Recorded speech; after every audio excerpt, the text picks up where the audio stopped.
Hey, it's Mr. Staltano, and today's lesson is going to be on the formation of binary ionic compounds. So first of all, what's going to make an ionic compound ionic? Well, for one, it's going to be formed by ions. So we're talking about a metal and a nonmetal. A positively charged ion will come together with negatively charged ions to form this compound. The binary part is going to be referring to the fact that it has to be only two types of atoms.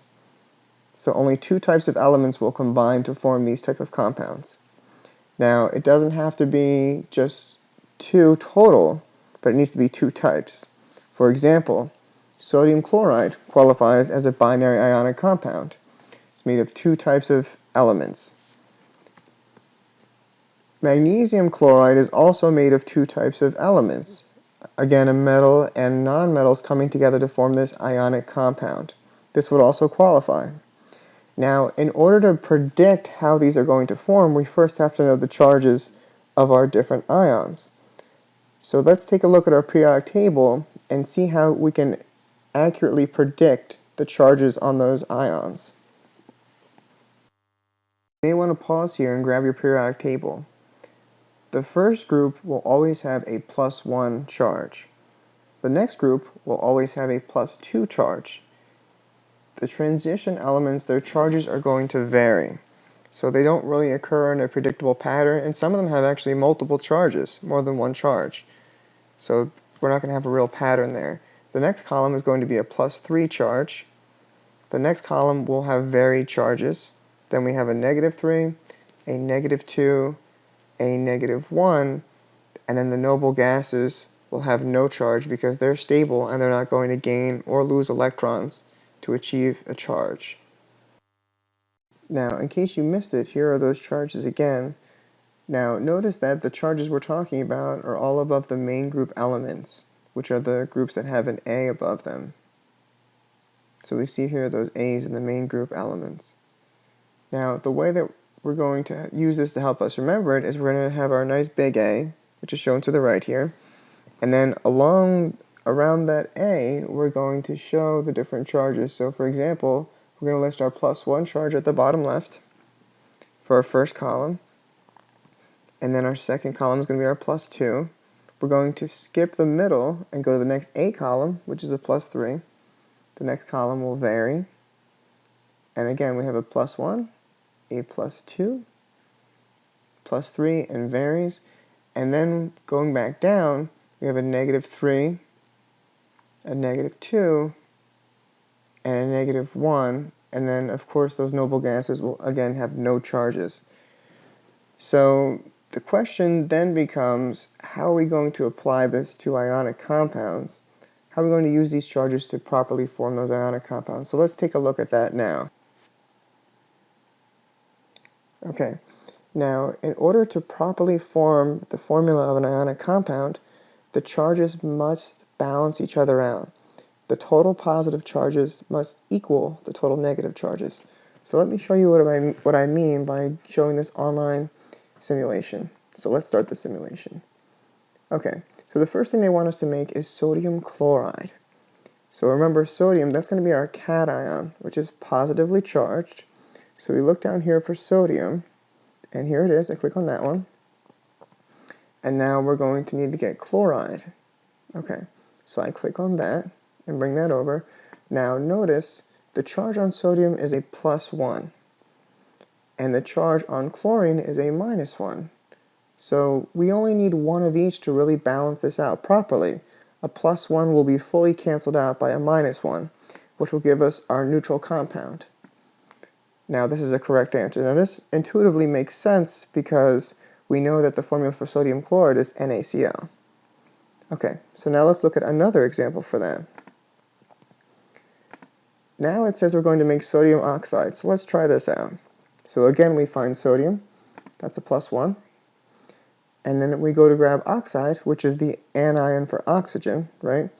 And we click on oxide. Now take a minute, pause the video for a minute to see if you can figure out what exactly is different here, because this is different from the last example. If we look, sodium still is a +1, sodium will always be a +1, but oxygen is now a -2.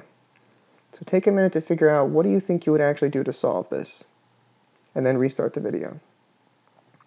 Okay, so what you may have realized, even visually looking at this, is that we have one input here and two inputs for our oxide. So when I go to put this sodium in, I'm only really halfway done. The charges have not fully canceled out yet, so I'm going to go ahead and add a second sodium. So I'm going to go ahead and click that and bring that on, and then that will finish off the formula properly. Now, the proper formula for this ionic compound, which has a total of 2 pluses and a total of 2 minuses to cancel out to make 0, the formula for this is going to be Na2, because we have 2 Na's, O. So if we look, it'll go ahead and say that. The formula is Na2O, indicating that we have 2 sodiums and 1 oxygen. No number there indicates a 1. Okay, next question. This question is actually going to be the trickiest one yet, so let's try this out. So first we look for our aluminum. Our aluminum is a 3 plus charge. I'm going to go ahead and bring that up. And then we also have now an oxide. So we grab that oxygen ion. Okay. Now this is again an instance where you're going to want to pause the video to see if you can figure out how to do this before we actually put the pieces together. So aluminum has a 3 plus charge. Oxygen has a 2 minus charge. What possible combination of these two types of ions, how many of each could we add in order to make these two cancel each other out? So pause here and then continue to play. Okay, so I'm going to go ahead with these pieces and mess around to see if I can get this to work out. So we add our 1 oxygen, and so far this is what we have. Now we know we're not completely done, right? We know that these charges have not canceled out. So I'm going to go ahead and add another oxygen ion to see if this will work. And again, we are still not completely finished, so we have to add another aluminum in. So go ahead and add that in. And then finally, we add yet another oxygen ion. Now let's see if our charges cancel out. So our total positive charges will be what with our 2 aluminums? We'll have a 3 plus and a 3 plus, so that will give us a 6 plus total positive charge. Now on the other side, our total negative charge will be a 2 minus, another 2 minus, and another 2 minus. This will give us a total negative charge of negative 6. Now a negative 6 combined with a positive 6 will give us 0. We are good, so let's see what our formula would be then.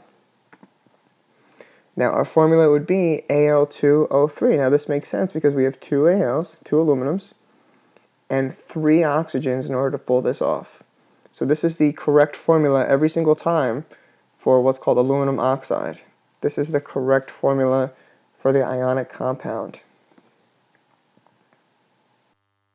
So now what we want to do is try to test what we've learned in this unit. So we want to take the elements shown and we want to try to predict exactly what ionic compound would form if those elements were to come together. Now your hint for the first one is that you really want to look at the periodic table first to determine the charges. That's the only way to actually do this. So pause the video, find those charges, and then try to find the correct formula that they would make. Okay, now what we should have found is that the charge on aluminum is a +3, and the charge on chlorine is a -1. So the only way to make them cancel out to form a neutral compound would be AlCl3, whereas there's 1 aluminum and 3 chlorines come together. Okay, now we want to pause again, and especially given what we know about the first one, try to solve the second one. When sodium and oxygen come together, what type of formula will they form? Okay, now what we should have found is that sodium is a +1 and oxygen is a 2 minus. So therefore the formula in order for them to cancel each other out would have to be Na2, 2 sodiums, and 1 oxygen. And I hope that that's been helpful.